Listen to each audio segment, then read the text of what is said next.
अनंत करुणा वरुणालय सौशील्य वात्सल्यादि अनंत गुणगण निलय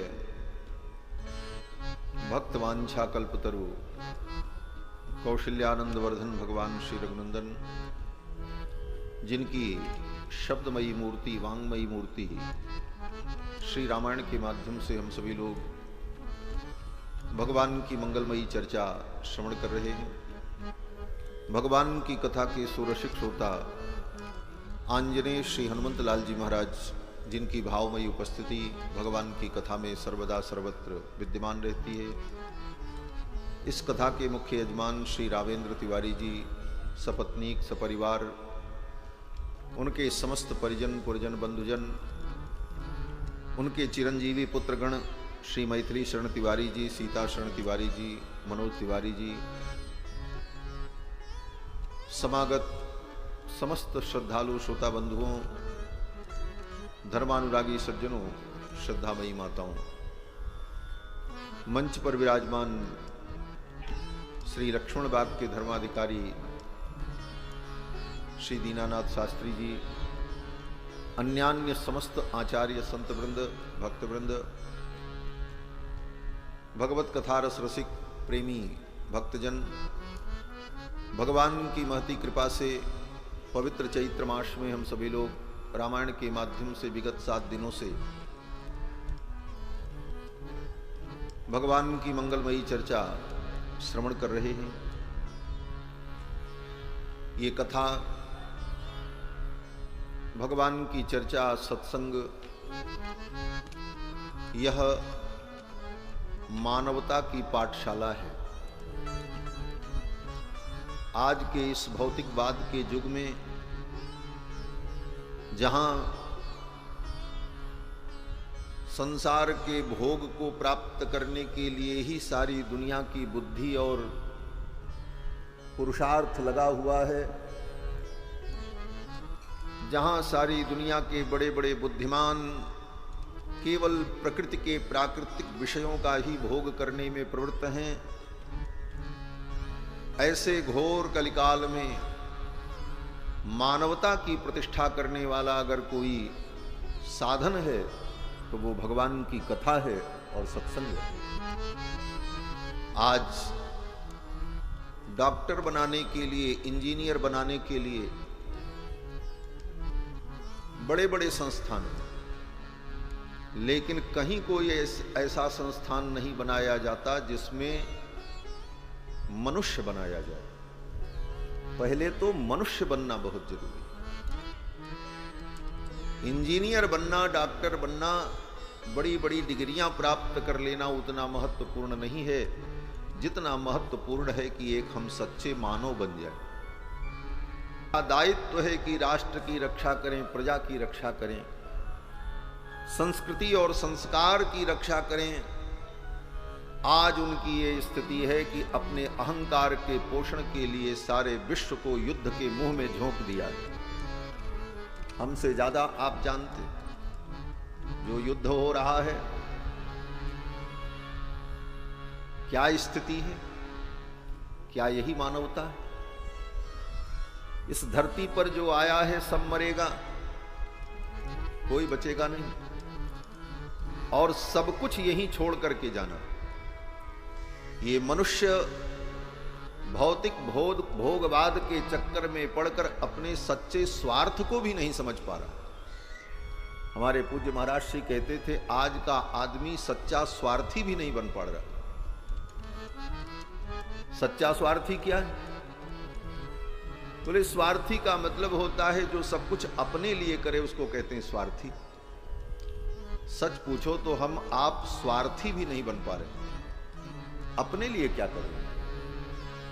जो कुछ कर रहे हैं वो सब संसार में हो रहा है, अपने लिए तो कुछ कर ही नहीं पा रहे। ना अपने कल्याण के विषय में सोच रहे हैं, ना अपने उद्धार के विषय में सोच रहे हैं, ना अपने परलोक के विषय में सोच रहे हैं, ना अपने ज्ञान विज्ञान के विषय में सोच रहे हैं। तो वस्तुतः हम सच्चे स्वार्थी भी नहीं बन पा रहे। यह स्थिति है।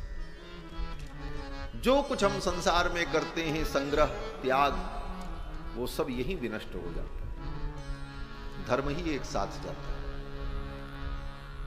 बाकी इस संसार में जो प्रतिष्ठा भी है वो भी क्षणभंगुर है, और इस संसार में जो अनादर अपमान है वह भी क्षणभंगुर है।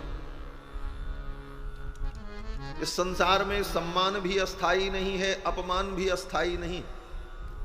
जिस सम्मान को पाने के लिए जीवन की संपूर्ण ऊर्जा, संपूर्ण शक्ति हम लगा देते हैं, वह सम्मान भी संसार में अस्थाई नहीं रहता।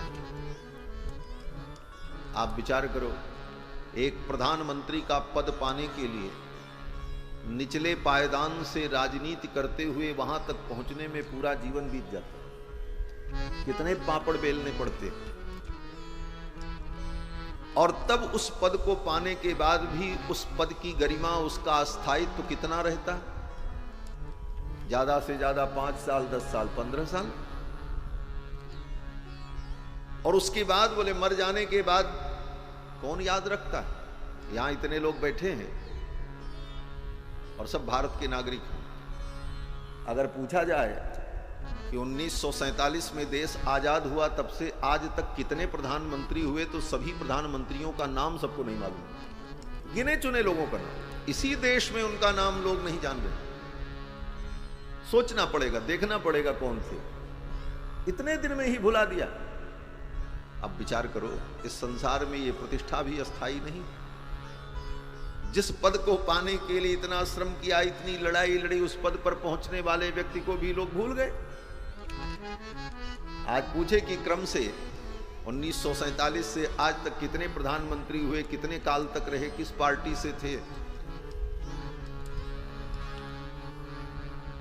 तो भारत की 133 करोड़ आबादी को सबको ये पता ही नहीं। इतने कम समय में ही संसार भूल जाता है। लेकिन उसी प्रतिष्ठा के लिए, उसी यश कीर्ति के लिए व्यक्ति जीवन के सारे साधन लगाकर अंत में खाली हाथ चला जाता। इस दुनिया में आकर के धर्म की कमाई हम अगर कमा लें तो वही हमारी पूंजी है, बाकी तो सब हर्षस्थान सहस्राणी, हजारों आनंद के विषय भी संसार में मिलेंगे, सैकड़ों दुख के विषय भी मिलेंगे, लेकिन इन सुख दुखों में चलते हुए भी जो धर्म को, सत्य को अपने जीवन में अपना ले, वही सच्चा मानव। आज मनुष्य बनाने की कोई संस्था नहीं, एक सच्चे मनुष्य हम बन जाएं, ये बहुत जरूरी है। और मानवता की प्रतिष्ठा धर्म के द्वारा ही होती है। जीवन में धर्म रहेगा तभी नैतिकता रहेगी, सच्चरित्र रहेगा, पवित्रता रहेगी, त्याग रहेगा, उदारता होगी, और इन्हीं सद्गुणों के द्वारा मानवता की प्रतिष्ठा होती है। और इस धरती पर मानवता की प्रतिष्ठा हो तो ये धरती हमारे आप सभी के लिए सुखमयी हो जाए, आनंदमयी। आप विचार करो, इस धरती पर सबसे ज्यादा दुखी प्राणी कौन है? अगर इस धरती पर विचार करो सबसे ज्यादा दुखी प्राणी कौन है, तो मनुष्य से ज्यादा दुखी प्राणी इस धरती पर कोई नहीं। पशु पक्षियों को कोई दुख ही नहीं है, वो तो खुश खुश होकर के घूम रहे हैं, चहक रहे हैं। हमसे आपसे ज्यादा सुखी पशु पक्षी हैं। सबसे ज्यादा इस धरती पर अगर कोई दुखी प्राणी है तो मनुष्य, और सब संसाधन मनुष्य के पास, सारे संसाधन पर अपना अधिकार जमाए बैठा है। धरती हमारी, आकाश हमारा, समुद्र हमारा, सब हमारा ही है। हम जैसा चाहें भोग करें, और सारे संसाधनों पर अधिकार जमाने के बाद भी, इतनी बुद्धि होने के बाद भी, इतने संसाधन होने के बाद भी मानव आज तक सुखी नहीं हो पाया। जितना दुख मानव को है, इतना दुख किसी पशु पक्षी जीव को नहीं। बड़ी से बड़ी भयंकर बीमारियां तो मनुष्यों को। इतना बड़ा कोरोना आया, कोरोना से एक चिड़िया नहीं मरी, लेकिन लाखों मनुष्य मर गए। सोचो, पशु पक्षी के ऊपर कुछ नहीं हुआ, मनुष्य मरे। क्या कारण था? मनुष्य ने अपनी ही बुद्धि से अपने दुख को उत्पन्न किया है। अहंकार में, प्रतिस्पर्धा में मनुष्य ने स्वयं सारे दुखों को पैदा किया। आज सारी दुनिया विनाश के कगार पर खड़ी है। किसके कारण? बोले मनुष्य के ही कारण। मनुष्य ही मनुष्यता को नष्ट करने के लिए बड़े बड़े बम बनाकर, एटम बम बना करके बैठा है कि हम इसके ऊपर दाग दें, हम इसके ऊपर दाग दें। ऐसी स्थिति में ये मानवता सुरक्षित रहे और हम मनुष्य जीवन में इस जीवन को सानंद जी करके, निर्लोभ होकर, निर्मोह होकर इस दुनिया से विदा हो जाएं, यही मानव जीवन का सच्चा उद्देश्य है। बाकी ये ईंटा पत्थर बटोरते रहना, इसका कोई अंत नहीं। ये जीवन के सहायक हो सकते हैं, साध्य नहीं हो सकते। धन, संपत्ति, वैभव, पद, प्रतिष्ठा ये जीवन यात्रा में सहयोगी है, न कि ये साध्य है, ये जीवन का लक्ष्य है। लेकिन अज्ञान के कारण मनुष्य जब इसे अपना लक्ष्य बना लेता है, इसी को साध्य समझ लेता है, तो फिर वहीं से उसका पतन प्रारंभ हो जाता है। उसकी मानवता नष्ट होने लगती है, उसके अंदर सारे दुर्गुण व्याप्त हो जाते हैं। इन बातों को हम समझकर अपने मानव जीवन को सफल बनावें। इसीलिए शास्त्र पुराण को श्रवण करना, धर्म के विषय को श्रवण करना और धर्म के पथ पर चलना अनिवार्य है। भगवान श्री राम ने अपने चरित्र के द्वारा इसी धर्म का उपदेश दिया। ये संसार में जो मिलन है एक दूसरे का, यह भी अस्थाई नहीं है। ये मिलन कैसा है? श्रीमद् वाल्मीकि रामायण में महर्षि वाल्मीकि कहते हैं, ये संसार का मिलन उसी प्रकार है जैसे समुद्र में किसी नदी से बह करके एक लकड़ी आई और दूसरी नदी से बह करके एक लकड़ी आई। समुद्र की लहरों ने उन दोनों को मिला दिया। समुद्र में जब वो सब पहुंची तो समुद्र की एक लहर आई, वो लकड़ी दोनों आपस में सन्निकट पहुंच गईं। फिर दोनों लकड़ियां एक दूसरे से सट करके बहती रहीं, थोड़ी देर तक बहती रहीं और फिर समुद्र का एक झोंका, एक लहर आया, वो लकड़ी उधर चली गई, वो उधर चली गई। यथा काष्ठंच काष्ठंच समेयाताम महोदधौ। जिस प्रकार समुद्र में दो लकड़ियां आपस में मिलती हैं, उनका पता ही नहीं है कौन से जंगल, कौन पेड़ से वो पैदा हुई, कौन पेड़ से, कौन जंगल से वो पैदा हुई, लेकिन कुछ क्षण के लिए संजोग बना मिलने का और अगले क्षण एक लहर आई, वो उधर, कोई लेना देना नहीं। यही संसार का जीवन है। इस संसार में माता पिता पुत्र बंधु भाई, ये जो मिलन है, यह मिलन भी उसी प्रकार का है। भगवान कहते हैं यथा काष्ठंच काष्ठंच समेयाताम महोदधौ। जिस तरह उस लकड़ी का मिलन समुद्र में है, उसी तरह इस संसार समुद्र में हम सबका एक दूसरे का मिलन है। कब कौन सी लहर आ जाए, कौन किधर चला जाएगा, इसका कोई ठिकाना नहीं। ये जगत का सत्य है और इस सत्य को हमेशा हम आंख बंद करके झुठलाने का प्रयत्न करते हैं, प्रेम का नाटक अभिनय करते रहते हैं। ये तो हमारे हैं, हम इनके बिना रह ही नहीं पाएंगे। आज तक दुनिया में कोई किसी से कितना भी प्रेम करता हो, लेकिन मर जाने के बाद कोई कहे कि अब वो मर गया, तुम भी इसके साथ मर जाओ, प्रेम कर रहे हो, तो कोई मरने को तैयार हो या नहीं। रो लेगा, 8 दिन 10 दिन बीतेंगे, उसके बाद फिर सामान्य संसार की दुनिया में वही खाना पीना सोना मौज मस्ती। ये संसार, ये संसार का मिलन अस्थाई नहीं है। यहां सब मिलते हैं, मतलब से मिलते हैं। तुमको जो मेरा मेरा कहेंगे, तुमको जो मेरा मेरा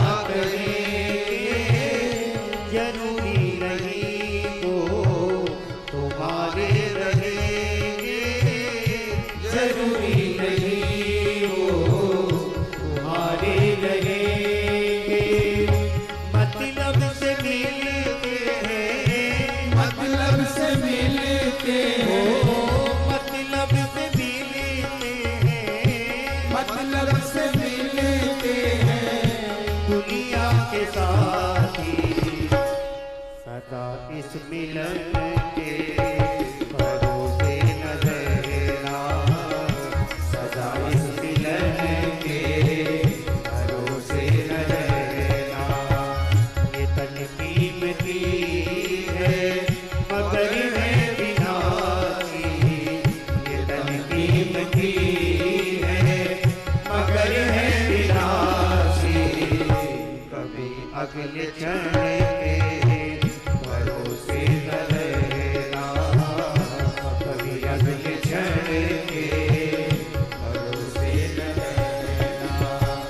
निकल जाएगी छोड़ काया जो पल में, निकल जाएगी छोड़ काया जो पल में। सदा श्वास धन के भरोसे न रहना, सदा श्वास धन के भरोसे न रहना। एक क्षण में योगी, एक क्षण में भोगी, एक क्षण में योगी, एक क्षण में भोगी। ये हमारे मन की क्या स्थिति है। तन की स्थिति तो आपने समझ ली कि ये तन कब चला जाए ठिकाना नहीं, और मन, बोले मन की स्थिति ये है कि ये मन कभी जोगी बन जाता है, खूब भक्ति करने में लगता है, खूब मन भक्ति में लगने लगता है, और कभी कभी यही मन भोगी बन जाता है, और कभी कभी यही मन इतना ज्ञानी बन जाता, अरे संसार में क्या है, कुछ नहीं, ज्ञान भी हो जाता है। अगले क्षण में यही मन वियोगी बनकर के संसार के लिए रोता है। क्या भरोसा है ऐसे मन का, इसलिए ऐसे मन का भी भरोसा नहीं करना। एक क्षण में योगी, एक क्षण में भोगी, एक क्षण में योगी, एक क्षण में भोगी। पल भर में ज्ञानी, पल में वियोगी, पल भर में ज्ञानी, पल में वियोगी। बदलता जो क्षण क्षण में, बदलता जो क्षण क्षण में, बदलता जो क्षण क्षण में, बदलता जो क्षण क्षण में। रहती है अपनी, कभी अपने मन के भरोसे न रहना, कभी अपने मन के भरोसे न रहना। ये तन कीमती है मगर है विनाशी, ये तन कीमती है मगर है विनाशी। कभी अगले क्षण के भरोसे न रहना, कभी अगले क्षण के भरोसे न रहना। हम सोचते काम दुनिया के करने, हम सोचते काम दुनिया के करने। धन धाम अर्जित कर काम करने, धन धाम अर्जित कर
जो पल में निकल जाएगी, छोड़ काया जो पल में निकलने के भरोसे न रहना, सदा श्वास धन के भरोसे न रहना, कभी अगले क्षण के भरोसे न रहना, कभी अगले क्षण के भरोसे न रहना। श्री सीतारामचंद्र भगवान की जय। संसार की इस अनित्यता को बार बार विचार करते रहना चाहिए। संसार की अनित्यता का, इसकी नश्वरता का बार बार विचार करते रहे तो व्यक्ति भ्रम में नहीं पड़ता। गीता में भगवान कृष्ण भी यही कहते हैं, अनित्यम सुखम लोकम इमं प्राप्य भजस्व माम। ये संसार अनित्य है, यहां के साधन अनित्य हैं। तुम्हें ये शरीर रूपी जो साधन मिला, ये शरीर भी अनित्य है। तो अनित्यम सुखम लोकम, अनित्य साधन को इस लोक में पाकर अनित्य लोक में आकर क्या करें? तो भगवान कहते हैं भजस्व माम, मेरा भजन कर लो और कुछ मत करो।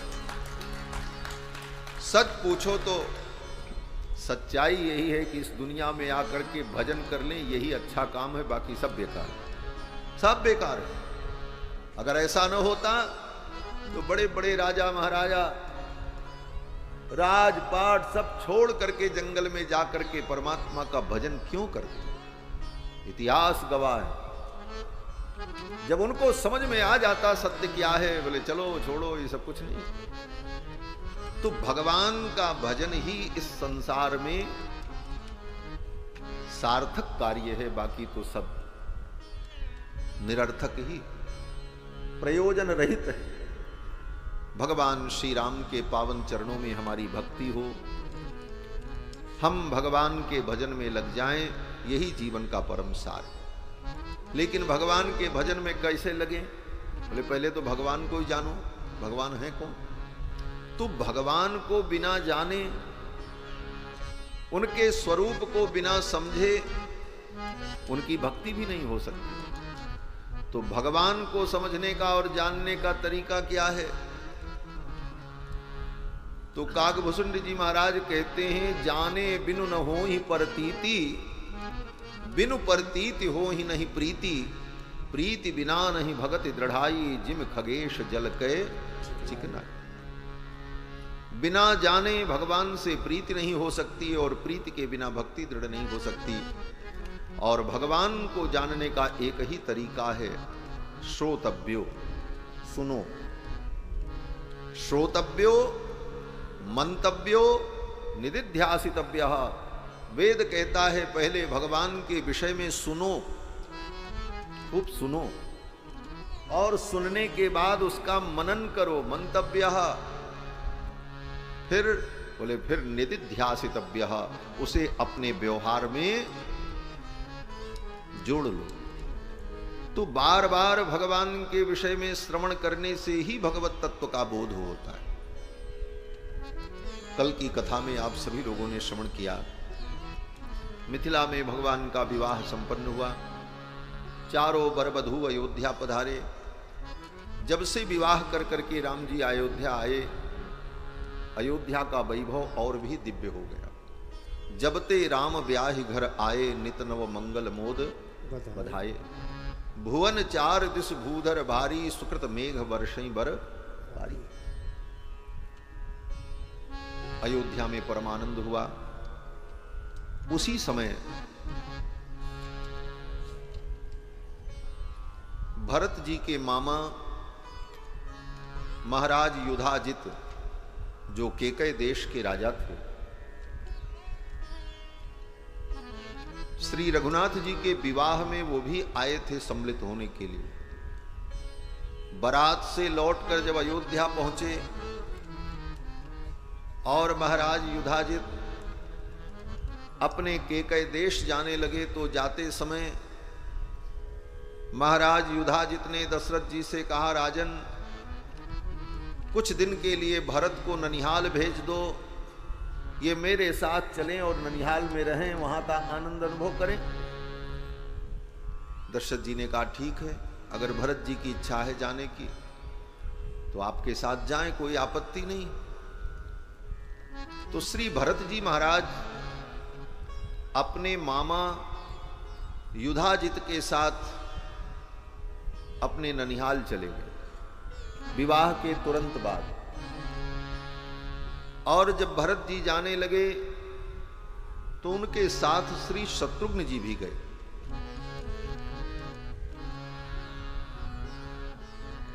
गच्छता मातुल कुलम भरतेन तदा नघः शत्रुघ्नो नित्य शत्रुघ्नः नीतः प्रीति पुरस्कृतः।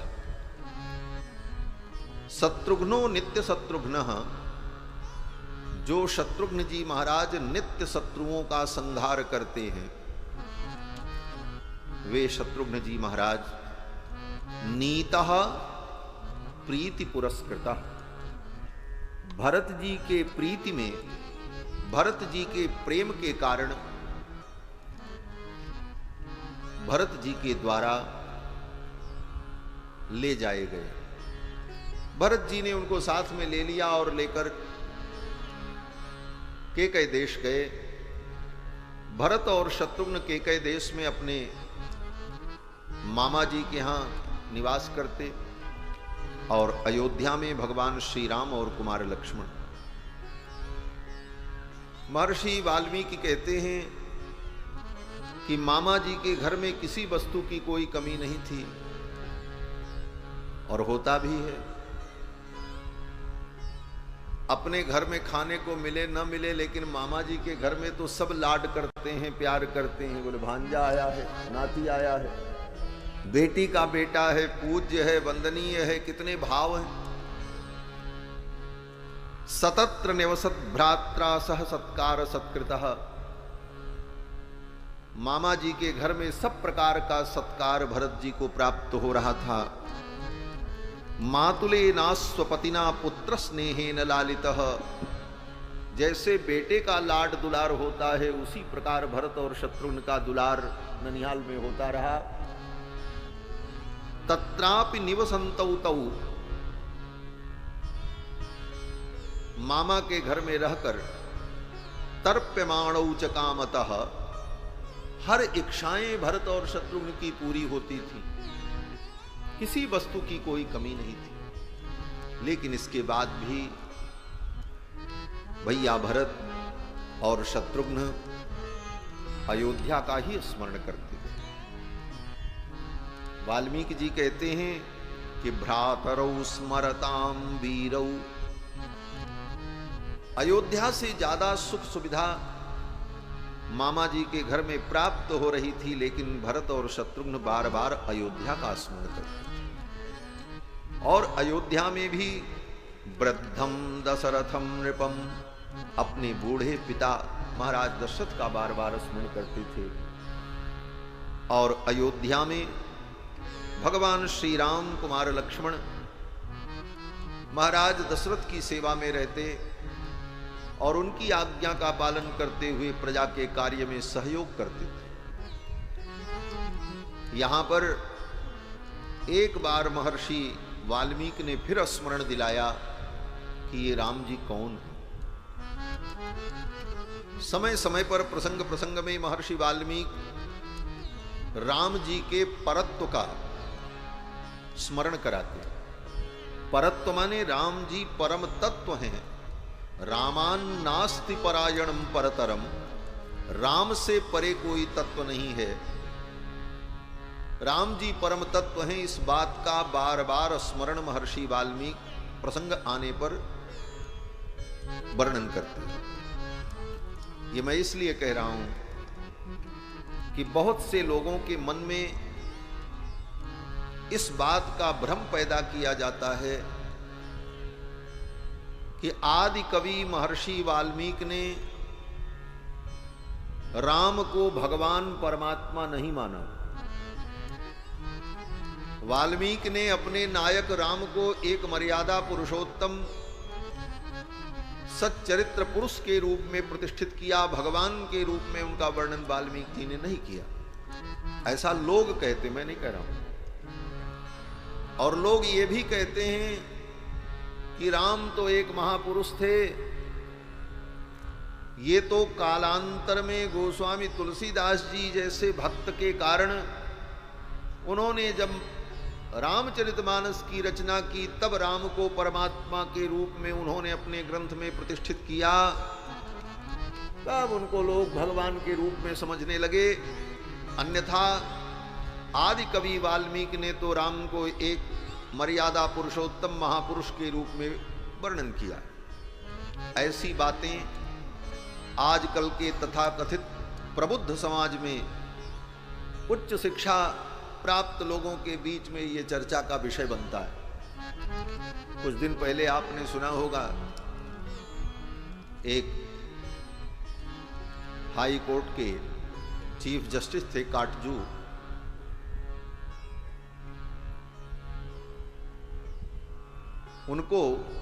उन्होंने अपने वक्तव्य में बहुत सारी ऐसी बातें कही और बड़ा दावा करते थे कि मैं वाल्मीकि रामायण को कई बार पढ़ा हूं, कहीं वाल्मीकि जी ने राम जी को भगवान नहीं कहा। और बहुत सारी उटपटांग बातें उनके द्वारा की गई, लेकिन उनको वाल्मीकि रामायण का सामान्य ज्ञान भी नहीं था। वाल्मीकि रामायण में महर्षि वाल्मीकि ने पग पग पर भगवान के परत्व का, भगवान के ईश्वरत्व का वर्णन किया। जब रामायण प्रारंभ हुई तो वहीं से वर्णन प्रारंभ किया। दशरथ जी के यज्ञ में सारे देवता आए और देवता दुखी थे कि रावण के आतंक से हमें कौन मुक्त कराएगा। उसी समय गरुड़ पर बैठकर भगवान विष्णु पधारे और भगवान विष्णु ने कहा, चिंता मत करो, मैं राम के रूप में दशरथ नंदन बनने जा रहा हूं, अवतार लेने जा रहा हूं। वैनतेयम समारुह्य पीतवासा जगतपति ही, अपने गरुड़ पर बैठकर, वैनतेय पर बैठकर भगवान पीतांबरधारी नारायण आए और उन्होंने अवतार लेने की बात देवताओं से कही और अंतर्धान हो गए। उसके बाद परब्रह्म परमात्मा भगवान नारायण विष्णु ही 4 रूपों में अयोध्या में प्रकट हुए, कृत्वात्मानम चतुर्विधम। फिर जब वाल्मीकि रामायण में कथा आगे चली तो मिथिला का जब प्रसंग आया तो मिथिला के प्रसंग में आपने सुना महर्षि वाल्मीकि ने जनक जी के द्वारा कहलवाया। क्या कहलवाया?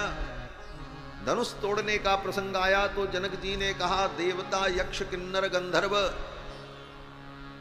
इस धनुष को तोड़ नहीं सकते और मनुष्य की तो कोई गति ही नहीं है। क्व गतिर्मानुषाणाम च तोलने वा प्रपूरणे, इस धनुष को कोई मनुष्य उठा ले और इसे तोड़ दे, इस पर प्रत्यंचा चढ़ा दे, ये तो असंभव है। देवता गंधर्व यक्ष किन्नर नागादि भी नहीं कर सकते, मनुष्य की तो कोई गति ही नहीं। ये मानक जनक जी ने बताया। और ये मानक तोड़ा किसने? बोले राम जी ने। राम जी ने उस धनुष को उठाया, प्रत्यंचा चढ़ाई और इतना खींच दिया कि धनुष टूट गया। लेत चढ़ावत खंचत गाड़े, काऊ न लखा रहे सब ठाड़े। धनुष टूट गया। तो क्या निर्णय हुआ? बोले यही निर्णय हुआ कि धनुष को कोई गंधर्व नहीं तोड़ सकता था, देवता नहीं तोड़ सकता था, यक्ष किन्नर नाग नहीं तोड़ सकते थे, मनुष्य तो तोड़ ही नहीं सकता था, और राम जी ने तोड़ा। इसका मतलब राम जी न मनुष्य हैं, न देवता हैं, न गंधर्व हैं, न यक्ष हैं, न किन्नर हैं, अपितु सबके नियामक परम तत्व परमात्मा पर ब्रह्म है राम जी। और राम जी ने धनुष तोड़ दिया। तो ये धनुष का तोड़ना ये राम के परत्व का निर्णय कर। और जब विवाह का प्रसंग पूरा हो गया तो फिर महर्षि वाल्मीकि ने एक बार स्मरण दिलाया, राम जी परम तत्व। किसके माध्यम से? बोले परशुराम जी आए कल परशुराम जी आए थे। परशुराम जी आए तो परशुराम जी ने यही कहा, आपने उस धनुष को तोड़ा है, अब इस धनुष पर प्रत्यंचा चढ़ा करके दिखा दो तो मेरा संदेह दूर हो जाए। खैचौ चाप मिटे संदेहु। और भगवान श्री राम ने परशुराम जी के द्वारा लाए गए धनुष पर प्रत्यंचा चढ़ा दी। परशुराम जी का संदेह दूर हो गया और परशुराम जी ने स्पष्ट रूप से सभी के मध्य में कहा, राम मैं जान गया तुम कौन हो। कौन हो? तो परशुराम जी ने कहा कि जानामि त्वाम मधुहंतारम। हे राम, आप मधु और कैटब का वध करने वाले नारायण हो, मधुहंता हो, आप मध्वरी हो। ये कहकर परशुराम जी ने भगवान का स्तवन किया। तो इस प्रकार से समय समय पर महर्षि वाल्मीकि भगवान राम के परत्व का वर्णन रामायण में करते हैं। अब इतने के बाद भी अगर किसी को लगे कि रामायण में राम जी को भगवान नहीं कहा गया, तो उससे बड़ा मूर्ख कौन होगा? वो तो घोर मूर्ख होगा। वो काटजू भी साधारण मूर्ख थोड़ी था। जज बन जाना अलग बात है, पद पा लेना अलग बात है, लेकिन शास्त्र की बात, धर्म की बात, वो तो परंपरा से जब आप कुछ पढ़ेंगे, जानेंगे, समझेंगे तब सीखें। आगे जब प्रसंग फिर आया, श्री भरत जी और शत्रुघ्न जी ननिहाल चले गए, राम जी अयोध्या में रहकर पिताजी की सेवा करते हैं। यह प्रसंग जब प्रारंभ हुआ तो महर्षि वाल्मीकि ने फिर एक बार स्मरण दिलाया, ये राम जी कौन है? तो क्या कहते हैं? बोले अर्थितो मानुषे लोके जज्ञे विष्णु सनातन।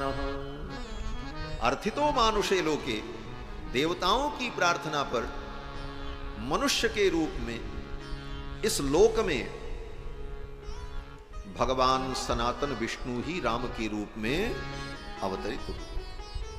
अर्थितो मानुषे लोके जज्ञे विष्णु सनातन सहि देवैरुदीर्णस्य रावणस्य वधार्थिभिः। रावण के वध के लिए देवताओं ने जो प्रार्थना की, उन देवताओं की प्रार्थना पर सनातन भगवान विष्णु ही राम के रूप में अवतरित हुए। और ये कहते हुए महर्षि वाल्मीकि भगवान के गुणों का वर्णन करने लगते हैं। यहां पर महर्षि वाल्मीकि ने भगवान के अनेक दिव्य गुणों का वर्णन किया। भगवान के गुण कितने हैं?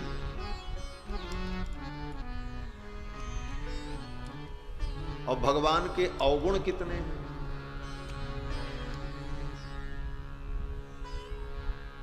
भगवान के गुण कितने हैं और अवगुण कितने हैं? पूरी बात सुनना तब बात समझ में आएगी। तो आचार्यों ने कहा कोई गिन नहीं सकता। भगवान के गुण कितने हैं कोई गिन नहीं सकता, भगवान के अवगुण कितने हैं ये कोई गिन नहीं सकता। हाँ भाई, बात तो बड़ी विचित्र लगती है। कहते हैं भगवान के गुण अनंत हैं इसलिए कोई गिन नहीं सकता, और भगवान में अवगुण है ही नहीं है तो तुम गिनोगे कहां से?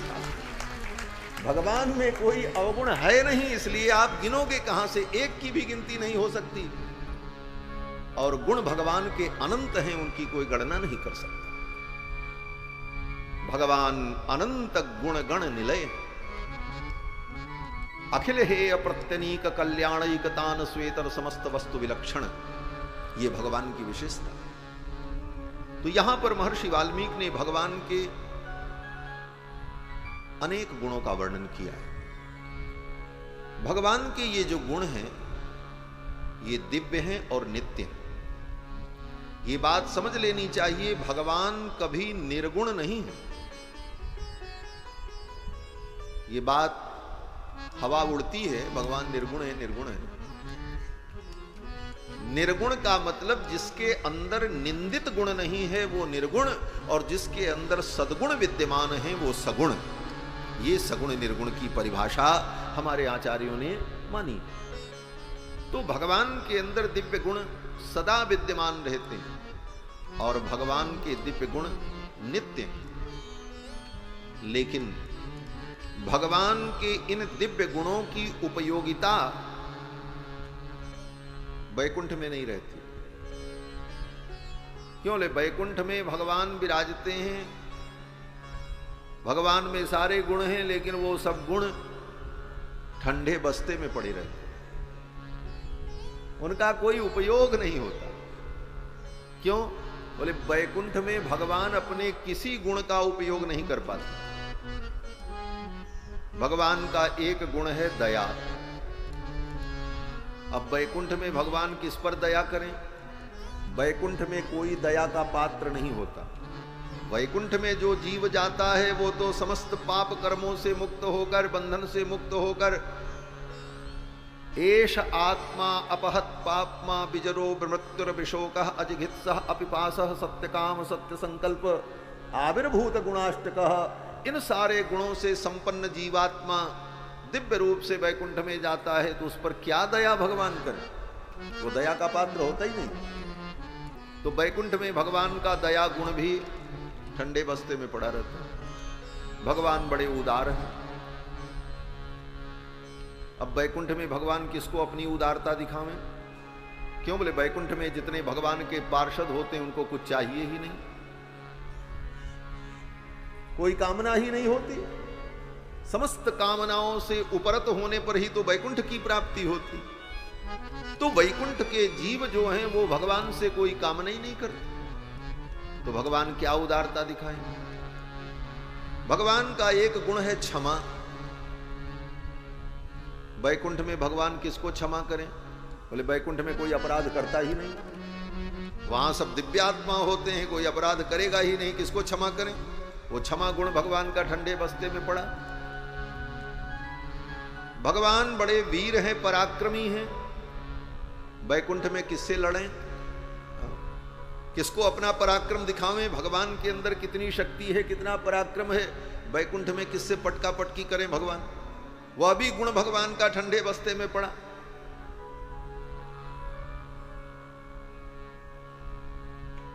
ऐसी स्थिति में भगवान के जितने गुण हैं वो वैकुंठ में अनुपयोगी सिद्ध हो जाते हैं, उनका कोई उपयोग नहीं। रहते तो हैं गुण, लेकिन वे गुण अनुपयोगी रहते। तो भगवती महालक्ष्मी कहती हैं भगवान से, प्रभु ये आपके गुण जो हैं बड़े अच्छे हैं, लेकिन इन गुणों का कभी कोई उपयोग भी होगा कि ऐसे रहेंगे? लक्ष्मी जी कहती हैं, प्रभु आपके ये गुण कभी काम आएंगे किसी के?